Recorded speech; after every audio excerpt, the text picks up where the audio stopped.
She stood near the bar, her body pressed against Ian, her coworker. His hands snaked around her waist like he owned her, fingers brushing dangerously low. My stomach twisted into knots. The scumbag turned his head, caught my gaze, and smirked like he just won a prize. "Hey, loser, your wife's great on the dance floor," Ian sneered, raising his drink. "You think she's just as good in bed?" Laughter erupted around us. My fists clenched so hard my nails bit into my palms. Janet turned to me with that smug, condescending smirk I once found cute. Now it was just a slap in the face. "Relax, Brian. It's just a joke." Her eyes sparkled with amusement. She liked this. She enjoyed this humiliation. I gritted my teeth, every muscle in my body begging me to smash that smirk off Ian's face. But then, it happened. Ian's hand slid lower. Way lower. I snapped. Before I knew it, I was across the room. My fist connected with his jaw with a sickening crack. Ian stumbled back, knocking over a table. Gasps filled the air. Janet shrieked, "Brian, what the hell is wrong with you?" I grabbed Ian by the collar and yanked him up. "Say it again," I growled, my voice low, dangerous. "I dare you." His cocky grin faltered for the first time. But before I could do anything else, security rushed in. "Sir, step back." Janet stormed toward me, eyes blazing. "You just embarrassed me in front of everyone." "You embarrassed yourself," I shot back, shoving Ian away. "How long has this been going on?" Ian chuckled, wiping blood from his lip. "You really want to know, buddy? Let's just say way before tonight." Rage boiled in my veins. I lunged again, but strong arms grabbed me from behind. "Get him out of here," the security guard ordered. I was being thrown out of my own nightmare. But I wasn't done. Not by a long shot. I stormed out of the venue, my fists still trembling, my pulse hammering in my skull. The cold night air did nothing to cool my rage. My mind replayed the scene like a film on a loop, Janet's smirk, Ian's hand sliding over her, the mocking laughter of the guests. It was all there, burned into my memory like a scar. I sucked in a deep breath, trying to get a grip on myself, but it was useless. I drove home in silence, gripping the steering wheel so tightly that my knuckles turned white. I wasn't even thinking about where I was going, my body moved on autopilot, but my mind was already calculating. This wasn't some drunken mistake at a party. Ian's words echoed in my head. Let's just say way before tonight. The way Janet reacted, the way she dismissed me like I was some jealous fool, told me all I needed to know. This wasn't a one-time thing. This wasn't a moment of weakness. This was premeditated. This was deliberate. I pulled into the driveway and killed the engine. The house loomed before me, a place that once felt like home. Now it felt like a crime scene. I sat there in the dark, trying to process what to do next. Confronting her now was pointless. She would lie. She would twist the truth just like she had at the party. I needed proof. Solid proof. I stepped inside, the air in the house thick with an unease I couldn't shake. Everything looked the same, her coat draped over the chair, her perfume lingering in the hallway, the framed photos of us smiling on the walls. But it was all fake. A carefully curated illusion. I went straight to the bedroom, heading for her nightstand. Janet was careless. She always left her phone charging there. And sure enough, there it was. The screen lit up as I picked it up. My hands were steady now, fueled by cold, calculating rage. Her phone was locked, but I knew her passcode. She never changed it. I swiped in the numbers. The screen opened. I went to her messages first. Nothing suspicious at first glance. Just mundane conversations with coworkers, family, friends. But I wasn't stupid. Janet wasn't the type to text anything incriminating in plain sight. I opened her email next. Still nothing. Then I saw the app. A messaging app one didn't recognize. My heart pounded as I clicked on it. The moment the messages loaded, my stomach twisted into a knot so tight I thought I might be sick. "Ian, can't stop thinking about last night. You're addictive, babe." "Janet, you're the worst." "Haha. My husband almost caught on today." "Ian, he's an idiot. He doesn't even know what's right in front of him." "Janet, I know. I could do anything and he'd still believe me. It's kind of fun, honestly." My vision blurred. I scrolled up, my breathing uneven, my grip on the phone tightening. There were months' worth of messages. Photos. Plans. "Meet me after work. Let's take a day off together. Wear that red dress I like." My wife, the woman I built my life around, laughing behind my back. Mocking me. Planning her betrayals like it was some twisted game. I clenched my jaw, forcing myself to keep reading. If I stopped now, the fury would take over, and I needed clarity. The messages confirmed my worst fears. This wasn't a fling. This wasn't meaningless. Janet wasn't some woman who made a mistake and regretted it. She enjoyed this. The thrill, the deception, the control. She played me like a fool and I let her. I went to the photos next. The first few were innocent selfies, work events, random pictures of her coffee. Then the real ones. Pictures of her in hotels. Pictures of her in that same red dress Ian loved so much. Pictures of them together. Him holding her the way a husband should. Her looking at him with an expression I hadn't seen in years. A growl escaped my throat before I could stop it. My hands trembled, but not from sadness. No. That part of me had already died. What replaced it was something colder. Sharper. I snapped out of my trance and looked at the time. Janet would be home soon. I needed to decide what to do, and fast. I could confront her right now, throw the phone in her face, demand answers. But I knew how that would go. She would cry, act like the victim, twist the blame onto me. No, I needed a different approach. I sent all the incriminating evidence to my own phone. Every message, every photo, every disgusting secret she thought was hidden. Then I erased any trace of what I'd done and placed her phone back on the nightstand. I stood in the middle of our bedroom, surrounded by the ghosts of our past, and waited. Minutes later, I heard the garage door open. The sound of her heels clicking against the floor made my skin crawl. Brian? Her voice was casual, light, as if she hadn't just been grinding against another man hours ago. I stayed silent. She walked into the room, eyebrows raising slightly when she saw me standing there. What's with the mood? You sulking because of that little scene at the party? She tossed her purse onto the bed, completely unbothered. You embarrassed yourself, you know? Acting like some jealous teenager. I studied her carefully. The way she smirked, the way she casually pulled off her earrings like none of this mattered. Because to her, it didn't. My voice came out eerily calm. How long? She froze for half a second. A blink and you'd miss it reaction. But I saw it. Her mask cracked for just a moment before she rolled her eyes and scoffed. Oh God. Are we seriously doing this? I took a step closer. I'll ask again. How long? She sighed dramatically, running a hand through her hair. Brian, you're being ridiculous. Ian and I are just friends. You completely overreacted. I pulled out my phone, opened the messages, and held it up for her to see. Her entire body stiffened. For the first time, she had nothing to say. The game was over. And she knew it. Janet's face went pale, her eyes darting from my phone to my expression. For the first time, I saw it, the crack in her armor. The confidence, the smugness, the arrogance, it all wavered. But just for a second. Because then, like the skilled liar she was, she plastered on a look of outrage, shaking her head as if I was the one who had done something wrong. Are you serious right now? She scoffed, crossing her arms. You went through my phone? That was her first reaction. Not guilt, not regret, not even an attempt to deny it. Just immediate indignation, like I was some controlling husband spying on his innocent wife. I took a slow step toward her, my grip on my phone tightening. That's what you care about? Not the fact that you've been screwing Ian behind my back, but that I found out. She rolled her eyes, letting out a bitter laugh. Oh, give me a break, Brian. You're acting like some victim in a bad soap opera. Do you even hear yourself? I did. And I heard her too. No remorse. No shame. No fear. She was just annoyed that she got caught. I exhaled slowly, forcing myself to stay calm. How long? I repeated, my voice dangerously low. Janet sighed dramatically, shaking her head. You're being paranoid.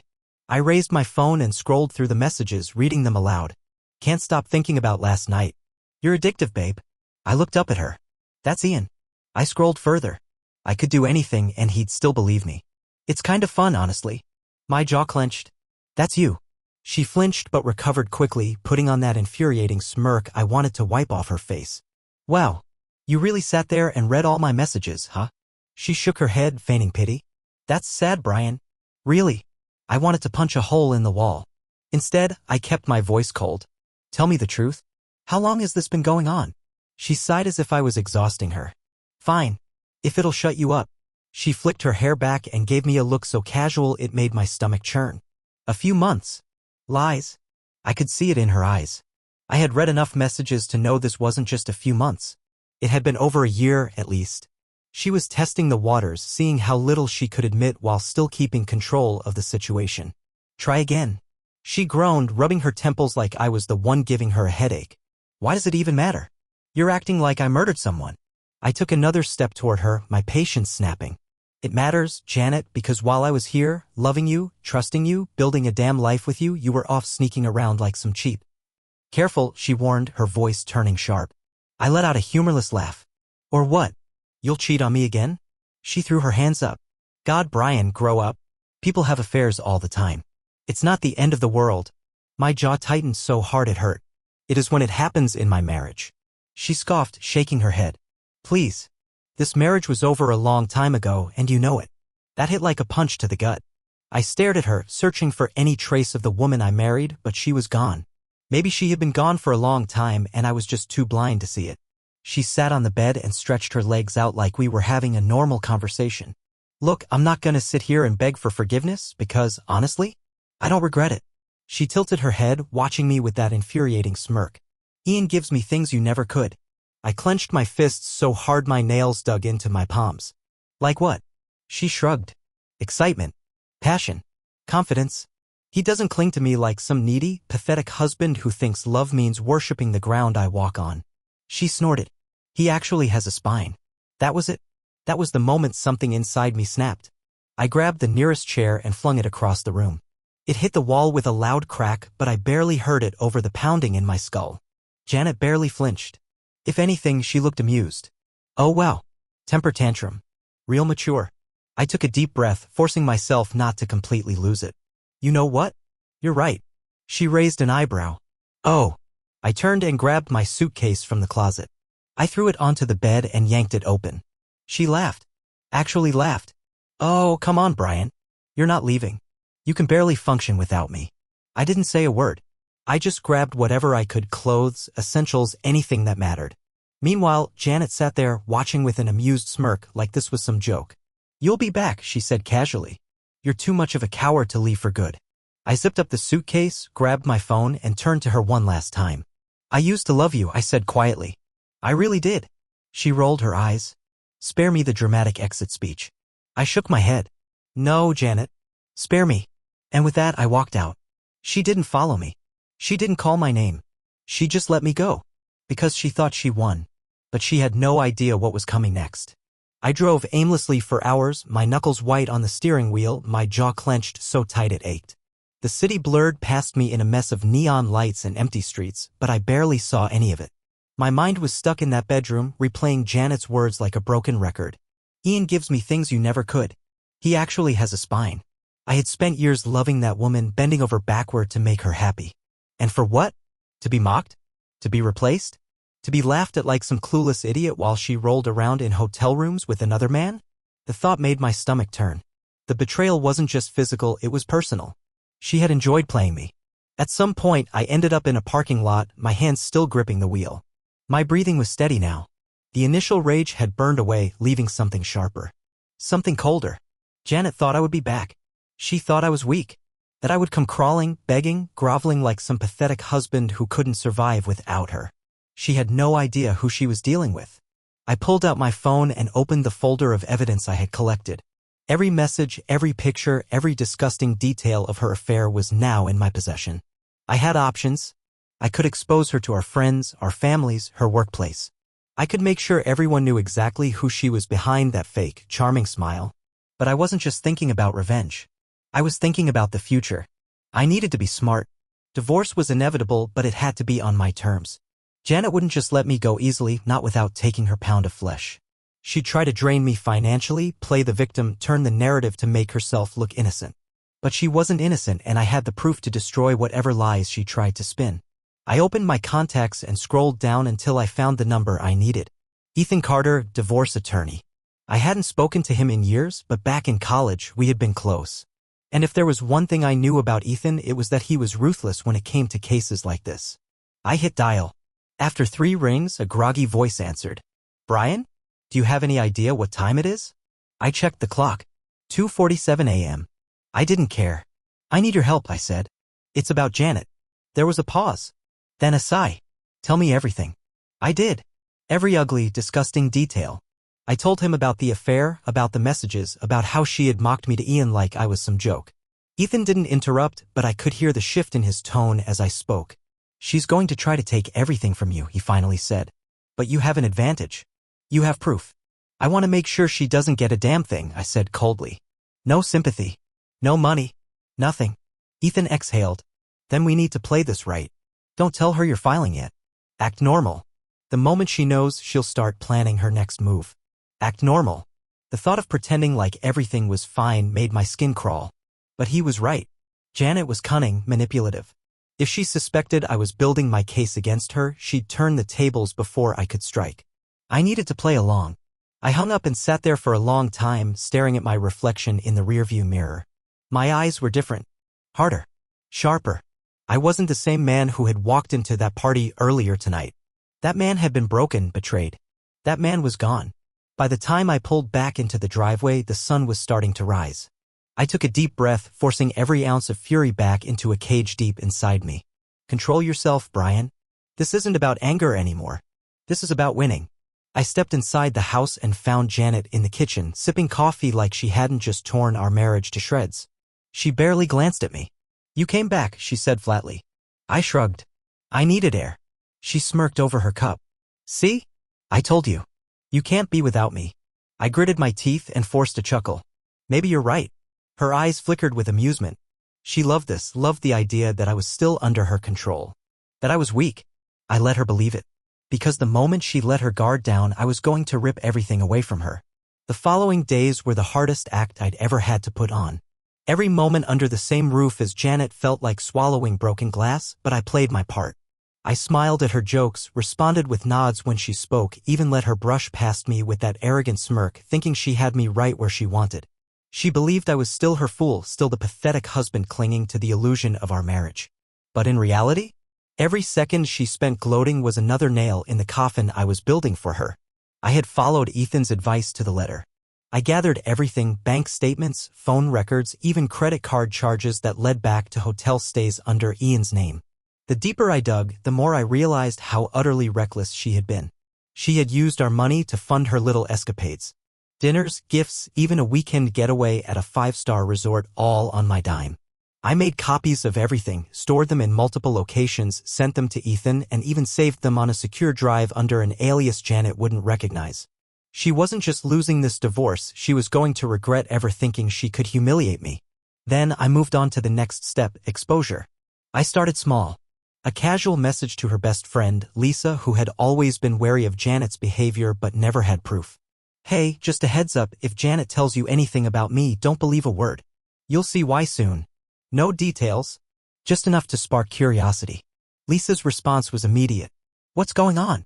Is everything okay? I ignored it. Let the tension build. Next was her workplace.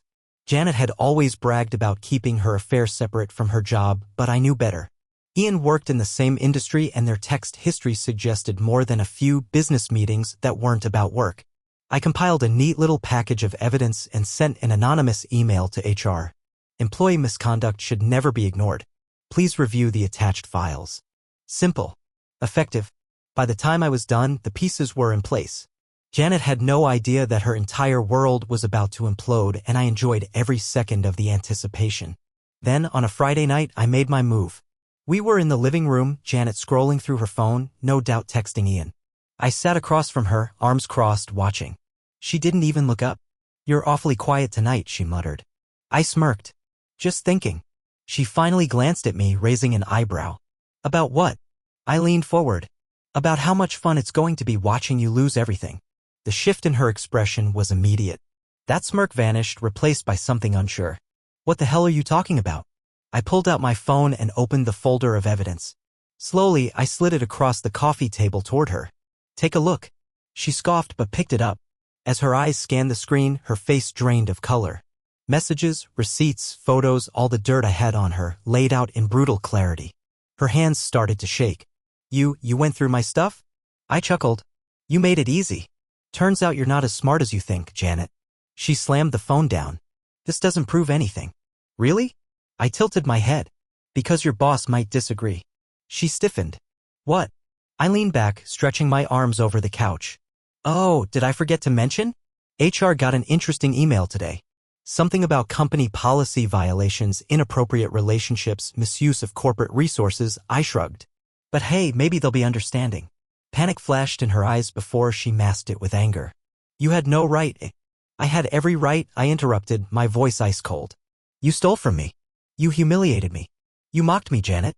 And now? You're going to feel exactly what I felt. She shot up from the couch, her face contorted with rage. You think this makes you the bigger person?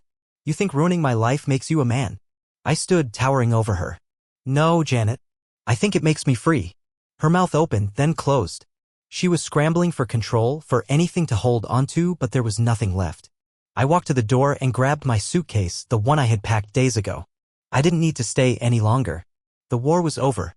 I had already won. As I turned the knob, she spoke, her voice desperate now. "Brian, wait." I paused. She swallowed hard, her eyes flickering with something I hadn't seen in years. Not arrogance. Not mockery. Fear. She hesitated. "I messed up, okay? But we don't have to do this. We can fix it." I let out a small, bitter laugh. "We?" "Janet, there's no we anymore." She reached for me, but I stepped back. "Please," she whispered. For the first time, she looked small. Weak. The same way she had made me feel. I savored the moment. Then, without another word, I walked out. She didn't follow. Because she knew this time I wasn't coming back. I walked out and didn't look back. Not at the house, not at Janet. I heard the door slam behind me, but she didn't follow. She knew she had lost. I got into my car and drove, gripping the steering wheel like it was the only thing keeping me grounded. The streets were quiet, the world still moving as if nothing had changed. But for me, everything had. I checked my phone at a red light. Ethan had already sent a text. HR contacted me. She's done. I exhaled, a slow, steady breath.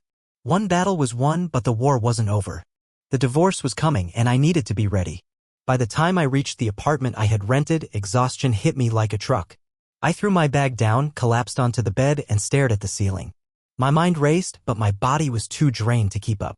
Sleep came in restless waves, nightmares of Janet laughing in my face, Ian sneering, my whole life unraveling over and over. Morning arrived with a knock at the door. My heart pounded as I sat up, instincts on high alert. No one knew I was here. Who the hell, eh? I checked the peephole. Lisa. Janet's best friend. I opened the door cautiously. She looked me over, taking in the dark circles under my eyes, the exhaustion in my posture. Then she sighed. She told me everything. I leaned against the frame, crossing my arms. Did she? Lisa nodded, stepping inside without waiting for an invitation. She's a mess. Screaming, crying, blaming you, of course. But she's scared. Good, I said flatly. Lisa sat on the couch, watching me. I never liked what she did to you, Brian. But I never thought she'd be this cruel. I didn't respond. She said you sent everything to her work? I nodded. She got what she deserved. Lisa rubbed her temples. Her boss fired her. Effective immediately. I wasn't surprised. Ian was a liability now. His career might survive, but Janet's? Over. She's trying to spin it, Lisa continued. Telling people you're overreacting.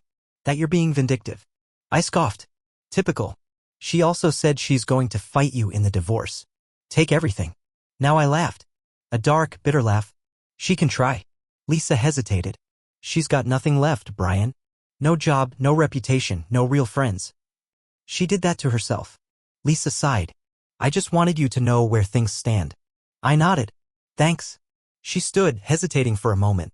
You're a good guy, Brian. You didn't deserve this. I met her eyes. I know. She left, and for the first time in weeks, I felt lighter. Janet was unraveling, and I didn't feel guilty about it.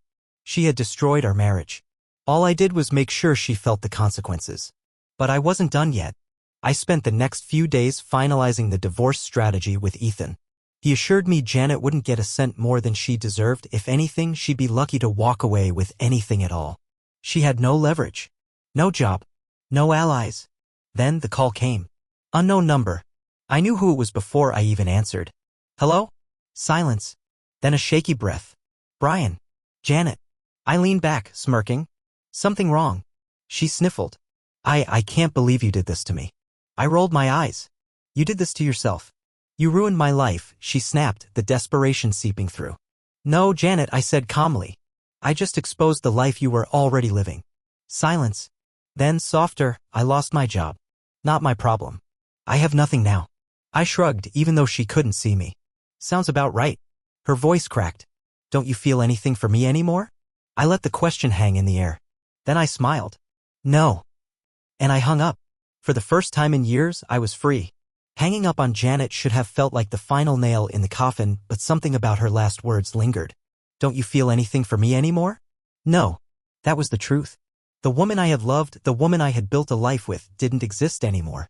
Maybe she never had. I spent the next week watching the pieces of her life crumble from a distance. She didn't call again, but I heard enough through mutual acquaintances. She was jobless, struggling to find anything in her field after the scandal. Her reputation was shattered, and Ian? He had distanced himself quickly. It turned out he wasn't willing to risk his own career for a woman who had already burned everything down. Karma. But the final blow came when she realized just how much she was about to lose in the divorce. Ethan had been thorough: bank records, credit card statements, even her secret accounts. Every dollar she had spent on her little adventures was accounted for, and every lawyer she approached told her the same thing: you have no case. That's when the desperate texts started. We need to talk. Ignored. Please, Brian. Just once. Deleted. I know I messed up. But can't we just fix this? Blocked. I had nothing left to say to her. But then, late one night, my doorbell rang. I knew before I even looked. A sick part of me almost wanted to see her, to witness her in the state she had once laughed at me for being in. I opened the door.